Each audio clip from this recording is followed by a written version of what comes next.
വാടി വീഴുന്ന തേങ്ങയൊക്കെ എടുക്കുന്നില്ലേ നീ? അത് നീ കണക്ക് വയ്ക്കാനും നിക്കണ്ട. സണ്ണിച്ചനോട് പറയുകയും വേണ്ട. അത് നിനക്കെന്റെ ഫ്രീ.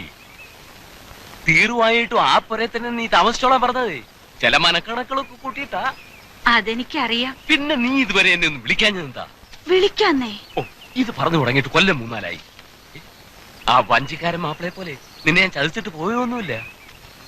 നിനക്ക് ജീവിക്കാനുള്ള വക ഞാൻ തരും. എന്നാ മുതലാളി എന്നെ കല്യാണം കഴിച്ചോ? അല്ല, അതെന്തിനാടി? നമുക്ക് രഹസ്യമായിട്ട് അങ്ങ് നീങ്ങിയാ പോരെ. അതാ മുതലാളി കുഴപ്പം. പലരും തോക്കുന്നത് അവിടെയാ. ഈ രഹസ്യക്കാർക്ക് ഞാൻ ഒരു സാധനം ഉണ്ടാക്കി വെച്ചിട്ടുണ്ട്. എല്ലാവർക്കും അറിയാതെ. കൊല്ലൻ കുട്ടപ്പനെ കൊണ്ട് പ്രത്യേകം പറഞ്ഞുണ്ടാക്കിപ്പിച്ചതാ ഒരു വെട്ടുകത്തി.